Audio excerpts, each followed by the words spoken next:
ఐటీలో ఎంట్రీ కావాలా? Trainee software engineer గా అజా కోడింగ్ ట్యూటర్ లో 2 వీక్స్ ట్రయల్ పీరియడ్ లో వెంటనే చేరండి.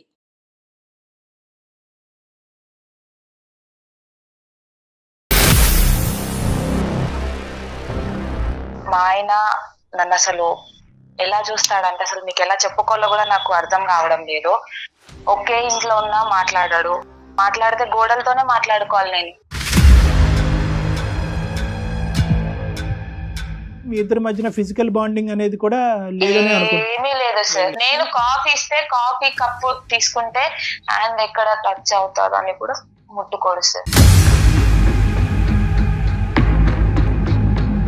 హలో, చెప్పు. ఎందుకు మాట్లాడడం లేదు రాజు? నేను చేసిన తప్పేంది రాజు? నీకు తెలీదా? నేను చెప్పాలా నీకు మళ్ళీ? ఆ రోజు తప్పు చేశాను నేను. ఆ రోజు అలా రియాక్ట్ అయ్యాను. నేను చెప్పకుండా చేస్తే తప్పు కదా రాజు? ఏంటి నేను తప్పు? చెప్పాను కదా తప్పు నీకు. ప్రతి ఒక్కరు చేస్తారు. నేను చేసినప్పుడు నువ్వు క్షమించావా? ఆ రోజు లేట్ వచ్చినందుకు నువ్వు ఎందుకు లేట్ వచ్చావా అని చెప్పి నా కాలర్ పట్టుకుంటావు నువ్వు. ఒక పక్క మా ఆయననే చూడాలా లేకపోతే వీడిని చూడాలా నాకు అర్థం కాలేదు.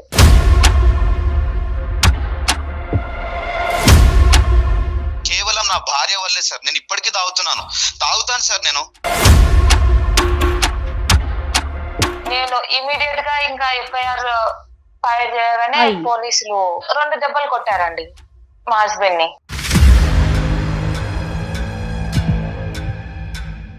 స్టేషన్ లో కంప్లైంట్ ఇస్తే పోలీస్ వాళ్ళు కాపురం చేస్తారు సార్ వచ్చి.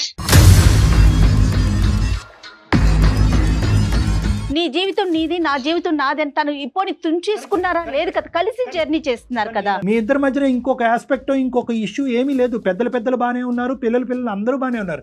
ఒక్క సంఘటన జీవితాన్ని మార్చేసింది.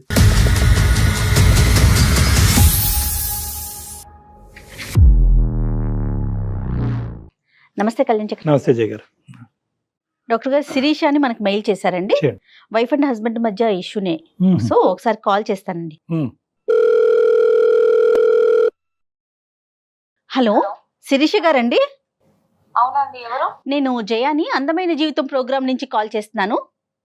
మేడం నమస్కారం. మేడం నమస్తే శిరీష. నమస్తే అండి. బాగున్నారా మేడం? బాగున్నాను. మీ మెయిల్ చూసాను. డాక్టర్ గారికి నేను జస్ట్ ఒక లైన్ మాత్రమే చెప్పాను. నాతో పాటు మరి డాక్టర్ కళ్యాణ్ చక్రవర్తి గారు కూడా ఉన్నారు. ఒకసారి మాట్లాడతారా? మాట్లాడతాను మేడం. రైట్. శిరీష నమస్తే అమ్మా. సార్ నమస్కారం సార్. ఎంత వయసు అమ్మా మీది? సార్ నాది వచ్చేసి 27 సార్. ఓకే. మ్యారేజ్ ఎంతకాలం అయిందమ్మా? సార్ నా మ్యారేజ్ 6 సంవత్సరాలు అవుతుంది సార్. పిల్లలు ఎవరు లేరు సార్. ఇంకా మీరు చదువుకున్నారా?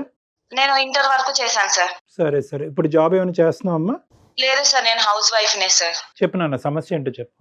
సార్ నా సమస్య మీకు ఎలా చెప్పాలో నాకైతే అసలు అర్థం కావడం లేదు. అసలు నా ప్రాబ్లం ఏంటంటే మా ఆయన ఒకే ఇంట్లో ఉన్నా మాట్లాడాడు.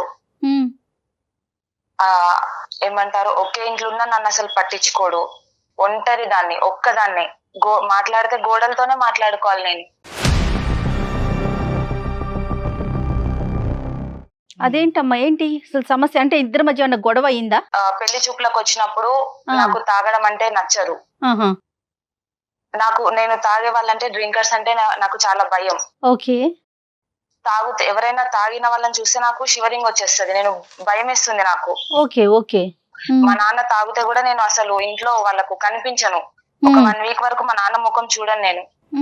అంటే చిన్నప్పటి నుంచి తాగుడు, నాన్న తాగటం, ఇంట్లో సమస్యలు ఇటువంటి వాతావరణంలో పెరిగేవా శిరీష నువ్వు? అంటే మా నాన్న చాలా తాగుతాడు. మా అమ్మని ఎలా అంటే అలా మాట్లాడి తాగనప్పుడు మా నాన్న మమ్మల్ని ఎంత ప్రేమగా చూసుకుంటాడంటే. ఆ బాధల్లో పెరిగావు. తాగనప్పుడు ఉండేటటువంటి తండ్రి, తాగిన తర్వాత ఉండే తండ్రిల మధ్యన ఉండే వ్యత్యాసం బాగా దగ్గర నుంచి చూడటం వల్ల పెళ్లికి ముందు అయితే మాత్రం ఖచ్చితంగా తాగేటటువంటి భర్త అయితే నాకు రాకూడదు అని అనుకున్నావు. ఆ కండిషన్ అతనికి చెప్పేవమ్మా? పెళ్లి ముందు అయితే నాకు అలవాట్లు లేవనే చెప్పారు సార్. సరే, ఓకే. అలవాటు అయితే లేదు, ఎప్పుడు ముట్టుకోలేదు. సరే. ఒక రోజు తాగి వచ్చాడు సార్ ఆయన. ఎలా అంటే భయంకరంగా సార్. ఎంతకాలం అమ్మా పెళ్లి అయిన తర్వాత? ఎంతకాలానికి? సంవత్సరానికి సార్. 1 year. ఒక సంవత్సరానికి. ఓకే. అప్పుడు వరకు తాగలేదు? తాగలేదు సార్, చాలా బాగా చూసుకున్నాడు. ఇద్దరు మంచిగా ఉన్నారు. లైఫ్ ని చాలా బాగా ఏది అడిగినా సరే నాకు రిస్ట్రిక్షన్స్, నాకైతే ఎలాంటి రిస్ట్రిక్షన్స్ పెట్టలేదు. పెళ్లికి ముందు, పెళ్లి అయిన తర్వాత కూడా నాకు ఎలాంటి రిస్ట్రిక్షన్స్ పెట్టలేదు. చాలా బాగా చూసుకున్నారు. ఎప్పుడైతే ఆయన తాగొచ్చారో నాకైతే చచ్చిపోవడం అని అన్నంత భయం వేసింది సార్ ఆయన తాగి రావడం వల్ల. తాగి రావడం వల్ల, తర్వాత ప్రవర్తన వల్ల అమ్మా ఊగుతున్నాడు, ఊగుతూ పడిపోతున్నాడు, రోడ్డు మీద పడిపోతూ తూలుతూ వస్తున్నాడు సార్. అలా నేను భరాయించుకోలేకపోయాను సార్ ఆయన ఆ సిచ్యువేషన్ లో చూసి. భయంకరమైన ఏడుపు. నాకు ఎవరు చెప్పుకోవడానికి లేరు, ఎందుకంటే నేను ఇక్కడ ఇంట్లో మేము సపరేట్ గా ఉంటాము. వీధిలో వాళ్ళందరూ చూస్తున్నారు నన్ను. అదేలే పడిపోతూ తూలుతూ వస్తున్నాడు. బైక్ పార్కింగ్ కూడా చాలా భయంకరంగా, దెబ్బలు లేవు కానీ కింద పడితే దెబ్బలు తగులుతాయి అన్నంత భయంకరంగా తాగొచ్చాడు మేడం ఆయన ఆ రోజు.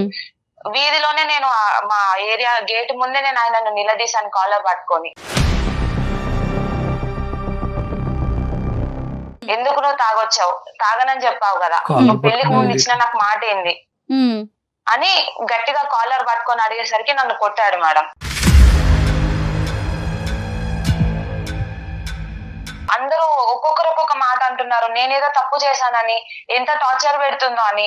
తాగి రాని మనిషి, ఎప్పుడు తాగి రాని పర్సన్ ఇప్పుడు తాగొచ్చాడు అని అనేసరికి నేను జీర్ణించుకోలేకపోయాను. ఇంకొకటి ఏంటంటే, నేను ఫ్యూచర్ పైన నాకు చాలా ఆశలు ఉన్నాయి. నా భర్త ఇలాంటి తాగొస్తే చిన్న చూపు చూస్తారేమో. మా అమ్మని ఎంత వేధించాడో నాకు తెలుసు మా నాన్న. ఇంకా వీధులలో తాగి కొట్లాడుకోవడము రోడ్డు పైన. కాదు శిరీష, ఒక మగాడు ఒక్కసారి తాగొచ్చి తూలుతూ బయట ఏదో పరువు తీసే విధంగా ప్రవర్తించినంత మాత్రాన నీ భవిష్యత్ అంతా కూడా అన్యాయం అయిపోతుందమ్మా. సార్ ఒక్కసారి తాగినోడు రేపు తాగడానికి మళ్ళీ ఎవరు చెప్తారు సార్? ఈ రోజు పర్మిషన్ ఇచ్చాను కదా అని రేపు తాగకుండా ఉంటాడా సార్ ఆయన? ఆ తొందరపాటు చర్య, దాని నుంచి నువ్వు రియలైజ్ అయ్యావా, లేదంటే ఇప్పటికీ కూడా నేను రియాక్షన్ కరెక్టేనండి అని అనుకుంటున్నావా? నేను రియలైజ్ అయ్యాను సార్. ఫస్ట్ అయితే రియలైజ్ అయ్యాను. తర్వాత ఏమైంది? అయితే నేను ఇమ్మీడియట్ గా మా తమ్ముడికి కాల్ చేశాను. కాల్ చేసి వాడు ఇమ్మీడియట్ గా ఒక 10 మందిని వేసుకొని వచ్చాడండి. అంటే నువ్వు చెప్పడానికి కారణం ఏంటమ్మా? నీ బాధ పంచుకుందామన్నా, లేదంటే అతని చేత మీ ఆయన్ని చితకూడదామన్నా? అంటే అక్క కదా, సపోర్ట్ ఇస్తాడు కదా. నేను చాలా అంటే చాలా వాళ్ళ చేతులలో ఒక బంగారు బొమ్మలాగా పెరిగాను సార్. ఈ 10 మంది ఏం చేశారు? వాళ్ళైతే ఎవరు ఆయననైతే ఏమనలేదు, తీసుకెళ్లి పోలీస్ స్టేషన్ లో పెట్టారు సార్.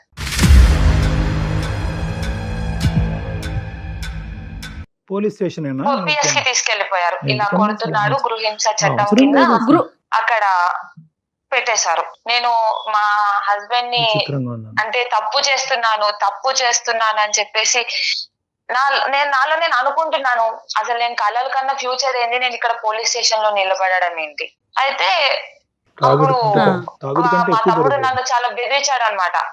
కేసు పెట్టు, నిన్ను ఎట్లా పెంచుకున్నాం మేము, నువ్వు ఏంది ఇట్లా, అది ఇది అని చెప్పేసి చాలా అంటే కళ్ళతో చూపుతో బెదిరిస్తే, ఒక పక్క మా ఆయననే చూడాలా లేకపోతే వీడిని చూడాలా నాకు అర్థం కాలేదు ఆ సెకండ్ లో. నేను ఇమీడియట్ గా ఇంకా ఎఫ్ఐఆర్ ఫైల్ చేయగానే పోలీసులు 2 దెబ్బలు కొట్టారండి మా హస్బెండ్ ని.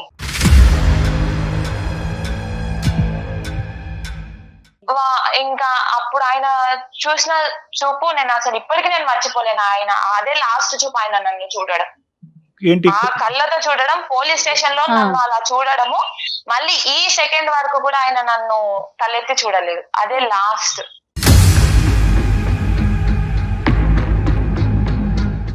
మీ ఇద్దరి మధ్యన ఫిజికల్ బాండింగ్ అనేది కూడా ఏమీ లేదు సార్. నేను కాఫీ ఇస్తే కాఫీ కప్పు తీసుకుంటే హ్యాండ్ ఎక్కడ టచ్ అవుతాడు అని కూడా ముట్టుకోడు సార్. ఫుడ్ వడ్డించుకుంటాడు, నీ చేత ఫుడ్ వడ్డిస్తాడు, అది కూడా బయటనా? ఒక 10 రోజులు నేను ఆయనకు ఫుడ్ పెట్టాను సార్. అంతే. ఆ పోలీస్ స్టేషన్ నుంచి వచ్చిన తర్వాత తినలేదు ఆయన.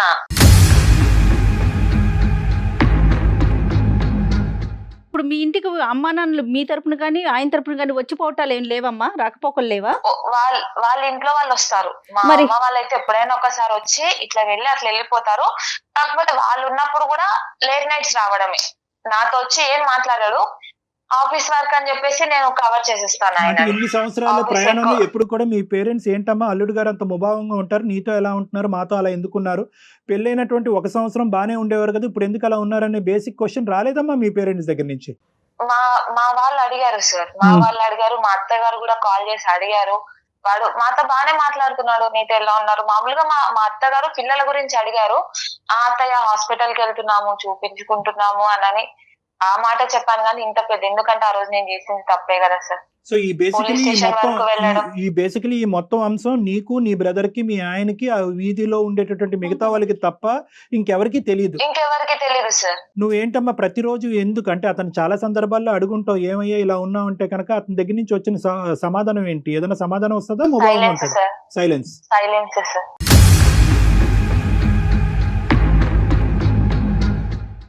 మరి నువ్వు ఏ ఆశతో అమ్మా, అంటే ఏంటి నీ ఆశ ఏంటి? రానున్న రోజుల్లో మనిషి మారుతాడన్నా ఏంటి నీ ఆలోచన ఏంటి, కోరిక ఏంటి?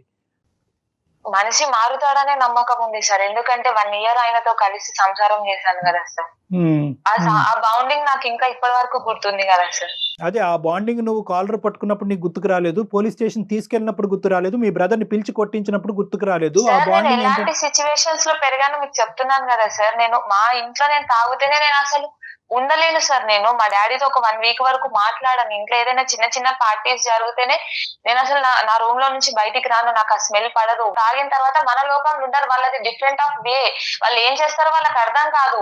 అంటే ఏంటంటే నేను బంగారంగా పెరిగాను, మా నాన్న తాగొచ్చినా కూడా అద్భుతంగా బాగా చూసుకున్నారు నన్ను అంటే కనుక ఎస్, ఇది ఇంకా బంగారమైన జీవితమేమో, ప్రొవైడెడ్ నువ్వు ఇంకొక అవకాశం ఇచ్చుంటే.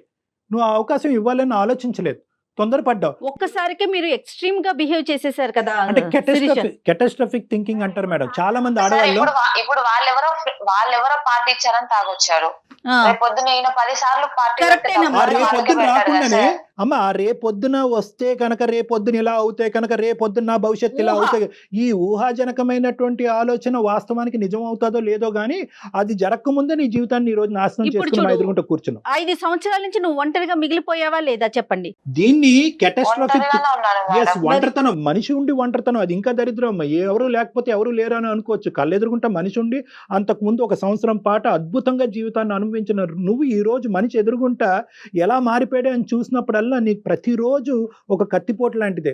చాలా మంది ఆడవాళ్ళకి ఒక్క పాయింట్ చెప్తాను, తర్వాత నువ్వు చెప్పి, కానీ ఉన్న పరిస్థితి బట్టి ఆలోచన కొనసాగాలి అని అంటూ ఉంటాం. దీన్ని యాంగ్జైటీ థింకింగ్ కింద మారకూడదు, కెటాస్ట్రఫిక్ థింకింగ్ అంటారు. ఏదో ఒక ఆలోచన, ఇప్పుడు ఒకటి సంఘటన కనిపించింది నీ కళ్ళెదురుగుంటా, దాన్ని ఏంటంటే ఆ సంఘటన చుట్టూరునే నీ ఆలోచన ఉండాలి, కానీ ఈ సంఘటనకి, గతంలో నీ జరిగినటువంటి సంఘటనకి, మీ ఎదురింటి పక్కింటి ఆంటీ ఇంట్లో జరిగినటువంటి సంఘటనలకి ముడి పెట్టకూడదు. దీన్ని భిన్నంగా చూడాలి. దీన్ని అక్కడ చాకచక్యంతో, ఆలోచన శైలితో దీనిగానే మార్చుకోవాలి, కానీ అమ్మో మా నాన్న అలా ఉన్నాడు కాబట్టి నా భర్త ఇలా అయిపోతాడేమో, అమ్మో నా భవిష్యత్తు అలా అయింది కాబట్టి ఇప్పుడు నా భవిష్యత్తు ఎలా అయిపోతుందని చెప్పి దీనికి ముడిపడితే కనుక జీవితాంతం భయపడుతూనే సస్తామమ్మ. ఇలా అయిపోతుంది పరిస్థితి. సరే, ఇంతవరకు నేను చెప్పా, మా తరపున నీకు ఎటువంటి సహాయ సహకారాలు చేయగలం.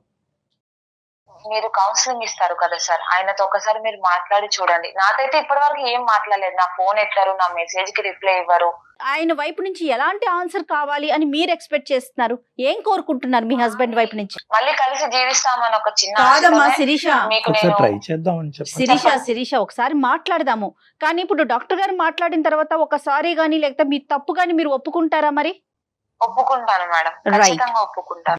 ఇలాంటి సమస్య వచ్చినప్పుడు భార్యాభర్తలుగా మీరిద్దరు సెట్ చేసుకోండి. మీ ఇద్దరు సమస్య సెట్ అవ్వకపోతే తల్లిదండ్రుల వరకు వెళ్ళండి, తల్లిదండ్రుల వరకు సెట్ అవ్వకపోతే పోలీస్ స్టేషన్కి వెళ్ళండి అని చెప్తా ఉంటాం. నువ్వేం చేసావంటే ఇక్కడి నుంచి అక్కడ దుంకావు. సో ఈ రోజు ఎటువంటి పరిస్థితి వచ్చింది అంటే కనుక, అమ్మో పోలీస్ స్టేషన్కి ఈడ్చుకుని వెళ్ళినటువంటి నా భర్త రియాక్షన్ 5 సంవత్సరాల పాటు వనవాసం చూశాను కదా నేను. అలాంటిది ఇప్పుడు మళ్ళీ తల్లిదండ్రులు తీసుకెళ్తే కనుక ఇంకెలా ఉంటుంది అనే పరిస్థితి. బేసిక్ అంటే ఏదున్నా కూడా చిన్న ముళ్ళు గుచ్చుకున్న, అమ్మ నాకు ముళ్ళు గుచ్చుకుందని చెప్పేటటువంటి అవకాశం కూడా ఈరోజు నీకు లేకుండా పోయింది. దానివల్లే ఈరోజు మా సహాయ సహకారాలు తీసుకోవడానికి ట్రై చేస్తున్నాం. ఒకటమ్మా, ఇక్కడ మనం ఏం చేద్దామంటే కనుక, నువ్వు అపాలజీ చెప్పినా ఏం చెప్పినా కూడా ఫస్ట్ అతని మనసులో ఎక్కడ గాయపడింది అనేది ఫస్ట్ మనం తెలుసుకోవటం ఇంపార్టెంట్. సో అతనికి ఒకసారి అవకాశం ఉంటే ఫోన్ ఇవ్వండి అమ్మా, మాట్లాడదాం. కాల్ చేస్తారా మరి మీరు? మేడం నేను కాల్ చేస్తే లిఫ్ట్ చేయడు మేడం, నేను నెంబర్ చెప్తాను మేడం. రైట్, ఒకసారి నేను కాన్ఫరెన్స్ లో పంపించండి, నేను కాన్ఫరెన్స్ లో తీసుకుంటా.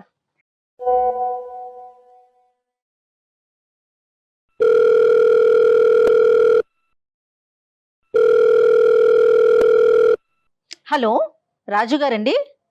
అవునండి, ఎవరు? నేను జయానండి, అందమైన జీవితం ప్రోగ్రామ్ నుంచి కాల్ చేస్తున్నాను. చెప్పండి, నాకెందుకు కాల్ చేశారు?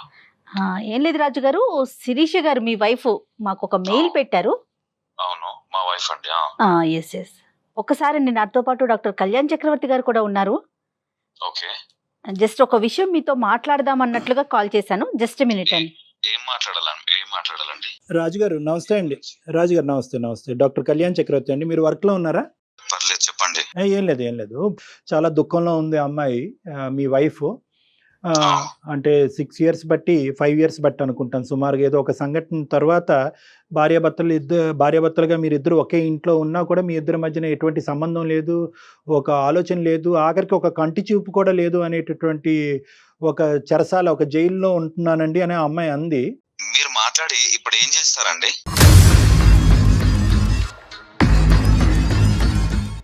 నేనేం చేస్తానని అనట్లేదు రాజుగారు. నేను ఏమంటున్నానంటే 5 సంవత్సరాలు బట్టి కనుచూపు కూడా మాట పక్కన పెట్టండి, కనుచూపు కూడా లేనటువంటి భర్త, నేను దగ్గరికి వస్తేనే చేదరించుకునే భర్త, నా చేతి వంట గాని నా కాఫీ మంచినీళ్ళు కూడా తాగినటువంటి భర్త ఏ కారణం చేత అసలు ఏం జరిగిందో మీకు తెలుసా? అందు గురించే మీకు చేశాను రాజుగారు.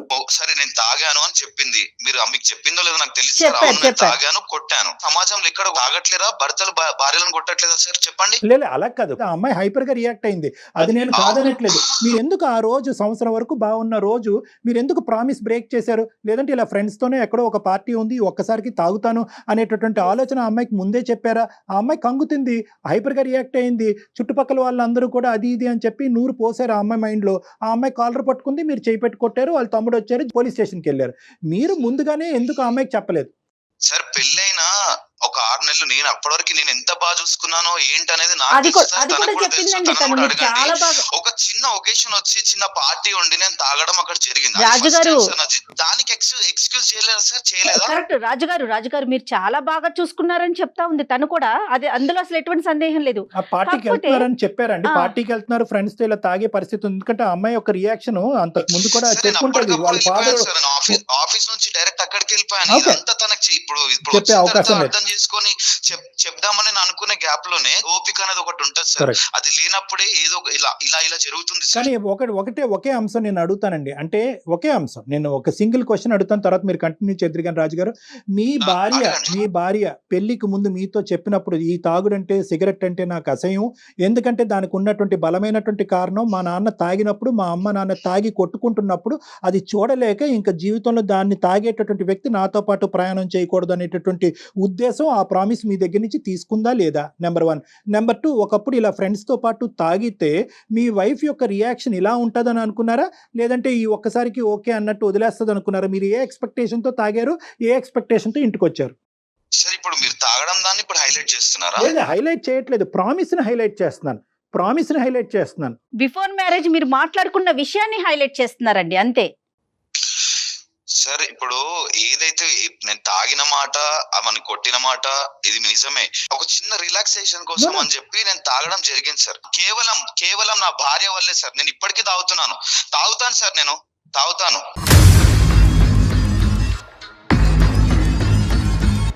ఎందుకంటే నా మనసు సార్ ఎంత కృంగిపోయిన ఆ సిచ్యువేషన్ లా అసలు నాకు తెలుసు సార్. అది సాటి మొగాడిగా నేను మీకు చెప్పాల్సిన అవసరం లేదు సార్. అసలు ఆ పరిస్థితుల్లో ఏం జరిగింది సార్? ఆ స్టేషన్ లో కంప్లైంట్ ఇస్తే పోలీస్ వాళ్ళు కాపురం చేస్తారు సార్ వచ్చి.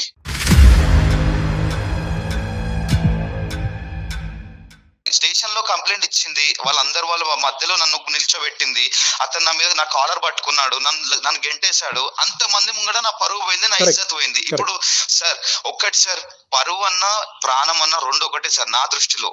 పోతే తిరిగి రావు సార్, మళ్ళీ తిరిగి రావు అవి.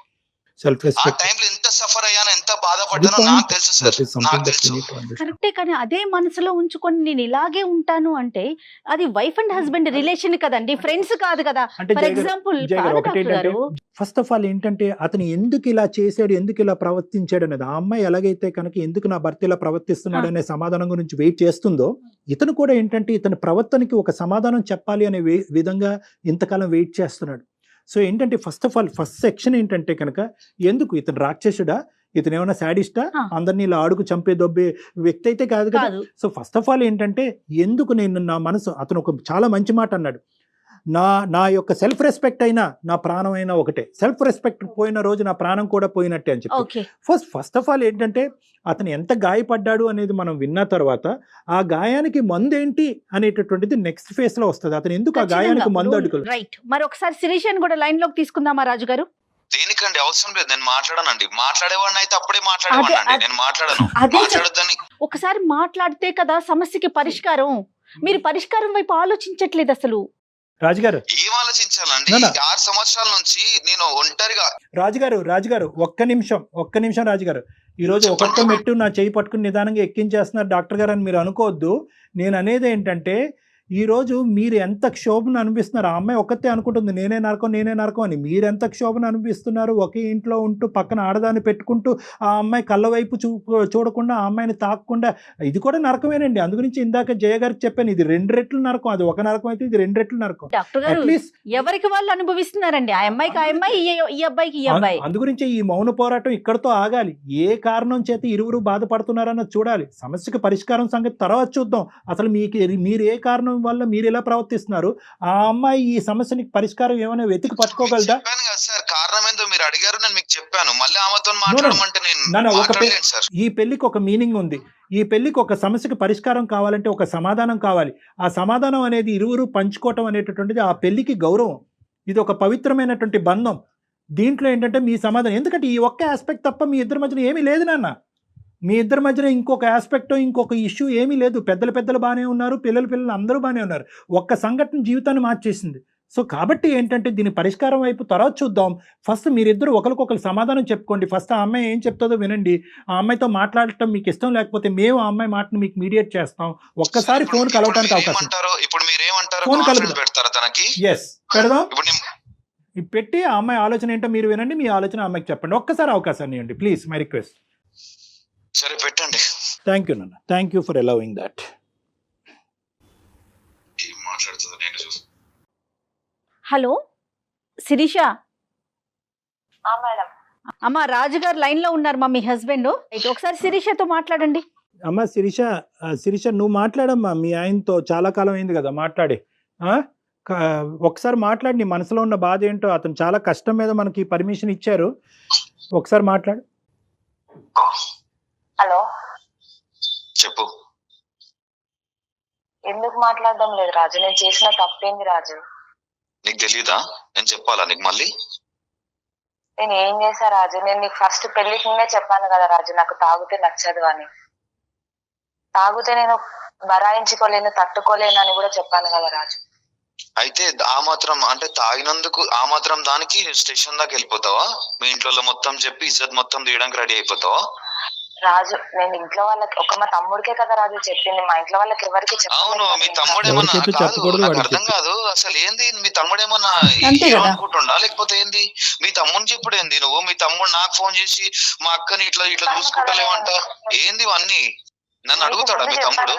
ఎన్ని సంవత్సరాలు అయింది రాజు నువ్వు నాతో మాట్లాడక? ఒక్కసారైనా నాతో మాట్లాడాలని లేదా నీకు? మస్తు అమాయకంగా మాట్లాడుతున్నావు, ఏం తెలియనట్టు. అబ్బా అవార్డు ఇవ్వచ్చు నీకు. ఏం గుర్తు అంతా మర్చిపోతారేంది? నాకు అర్థం కాదు. మనుషులు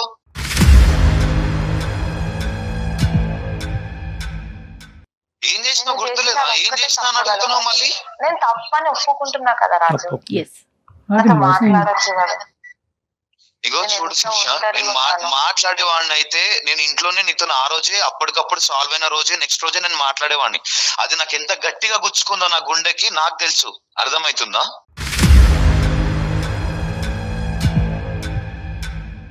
సారీ చెప్తున్నాను కదా రాజు, ఆ రోజు తప్పు చేశాను. నేను ఆ రోజు అలా రియాక్ట్ అయ్యాను. నేను చెప్పకుండా చేస్తే తప్పు కదా. ఏంటి తప్పు? ప్రతి ఒక్కరు చేస్తారు. నేను చేసినప్పుడు నువ్వు క్షమించావా? నేను ఏదో లైట్ గా నేను ఆ రోజు లేట్ వచ్చినందుకు నువ్వు ఎందుకు లేట్ వచ్చావు అని చెప్పి నా కాలర్ పట్టుకుంటావు నువ్వు. నేను తప్పు చేశాను. చిన్న విషయం తీసుకోలేకపోయాను రాజు. అట్లా నేను అసలు అలా చూడలేకపోయాను. నేను నా ఫ్యూచర్ ప్లాన్స్ అన్ని కొలాప్స్ అయిపోయా అనుకున్నాను అక్కడే. నేను ఏమైనా చెప్పు శిరీష, నీకు ఒక్కటే మాట చెప్తా. నువ్వు ఎప్పుడైతే స్టేషన్ పోయినావో అప్పుడే నాకు నా మనసు ఇరిగిపోయింది.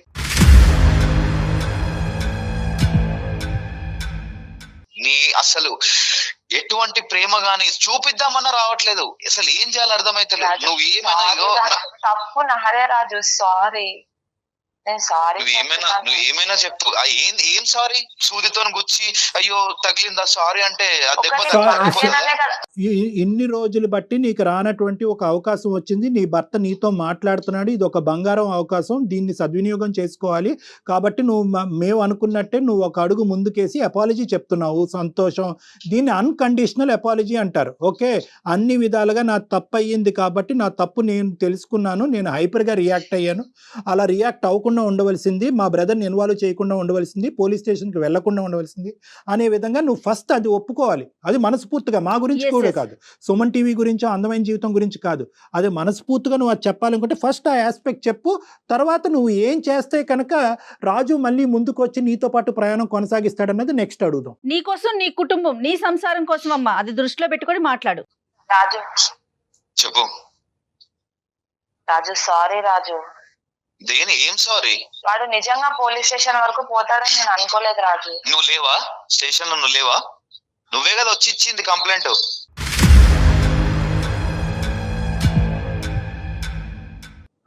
అన్ని తనే. రాజు ఒక్క నిమిషం, శిరీష ఒక్క నిమిషం. ఆ అమ్మాయి కావాలని చేసిందా, తెలివి తక్కువతనంతో ఇమ్మెచ్యూరిటీగా చేసిందా అనేది ఒక్కసారి ఆలోచించుకో. నేనైతే మాత్రం 210% తెలియక చేసింది, అనాలోచితంగా చేసింది, చుట్టుపక్కల వాళ్ళు ప్రేరేపించడం వల్ల చేసింది. కాబట్టి ఆ సబ్జెక్ట్ని ఇక్కడితో వదిలేద్దాం. ఆ అమ్మాయి అన్కండిషనల్ అపాలజీ 100 సార్లు చెప్పింది. ఈ అపాలజీని నువ్వు యాక్సెప్ట్ చేసి ఈ ఈ జీవితాన్ని ముందు కొనసాగటానికి నీ యొక్క కండిషన్స్ ఏంటో చెప్పు. Will conclude on this. ఎక్కడైతే నా ఇజ్జత్ స్టేషన్ లో తీసిందో అక్కడే వాళ్ళ తమ్ముడు ఆమె ఇద్దరు వచ్చి నా కాళ్ళు పట్టుకునే దాకా అందరి ముందు, ఎక్కడైతే నా ఇజ్జత్ పోయిందో, పరువు పోయిందో, అక్కడే అందరి ముందు వచ్చి నా కాళ్ళు పట్టుకుని నాకు క్షమాపణ అడిగితే నేను క్షమిస్తాను మేడం. సార్ నేను చెప్తాను సార్, మా తమ్ముడిని పిలిపించి ఎలా చెప్పించమంటారు సార్? సారీ. ఇప్పుడు నువ్వు కాలు పట్టుకుంటావు సరే, మీ తమ్ముడు కూడా ఉన్నాడు కదా దీనికి. మీ తమ్ముడు స్టేషన్ దాకా తీసుకెళ్లి అందరు ముంగడ చేస్తే మీ తమ్ముడు కూడా ఉన్నాడు కదా. ఒకటి తమ్ముడు క్షమాపణ చెప్పాలి అనేది ఒకటి, రెండోది ఏంటంటే తమ్ముడు ఏంటి అది పోలీస్ స్టేషన్ లో చెప్పాలా? అవును సార్, పోలీస్ స్టేషన్ లో ఇది కరెక్ట్ కాదు కదా. కరెక్ట్ కాదేమో రాజు. ఎక్కడి న్యాయం డాక్టర్ గారు? అంటే నీకు ఎట్లా కంఫర్టబుల్ గా ఉంటే అదేది కరెక్ట్ ఏదో రాంగ్ ఏదో నువ్వు చూసుకుంటావు. అలా కాదు నీ చేతిలో తను జుట్టు పెట్టిందని చెప్పి నువ్వు ఇష్టానుసారం మాట్లాడటం కాదు రాజు. చెల్లెల జీవితం ఇలా అవ్వాలని కోరుకుంటూ ఎవడు చేయడు. ఇంటికాడ చెప్తే సారీ రాజు, రాజు మీరు కొంచెం ఒక్క మెట్టు తగ్గాలి రాజు ప్లీజ్. ఎందుకంటే నాకు ఒక్క అంశం చాలా బాగా అర్థమైంది. 5 సంవత్సరాల పాటు ఇంత వాడి వేడితో మీరు ఇద్దరు కలిసి ఉన్నారంటే మీ ఇద్దరి మధ్యన ప్రేమ అనేటటువంటి సబ్జెక్ట్ అయితే ఉంది కాబట్టి. రాజు ప్లీజ్ రాజు మీరు ఒక్కసారి ఆలోచించండి. ఇప్పటికైనా కూడా ఆ అమ్మాయి అపాలజీ చెప్పింది, తమ్ముడి చేత అపాలజీ చెప్పిస్తానంది, కథ సుఖాంతం అని నాకు అనిపిస్తుంది. ఎవరికి వాళ్ళు ఒక మెట్టు తగ్గితే సంసారం అనేది ముందుకెళ్తదండి. ఇంకెవరు పెద్దవాళ్ళు ఎవరి ఇన్వాల్వ్మెంట్ ఉండదు ఇందులో. ఇంకెవరు అక్కర్లేదు, ఇంకెవరు పెద్దవాళ్ళు అక్కర్లేదు. మీ ముగ్గురు కూర్చోండి. మీరు చెప్పిన దానికి ఓకే మేడం, నేను కాదనట్లేదు. బట్ ఇది మళ్ళీ రిపీట్ అయితే మాత్రం చాలా కష్టం మేడం. రిపీట్ అవ్వకూడదు, మేము తేల్చిన రిపీట్ అవుతాయి. 5 సంవత్సరాలకి ఎంత టైం పట్టింది. ఓకేనమ్మా, all the best Shirisha. Thank you sir, thank you so much sir. నమస్తే. జాగ్రత్త, మెచ్యూర్ గా ఆలోచించు. బాయ్ అమ్మా. Thank you sir, thank you sir, bye sir. Thank you so much. నమస్తే.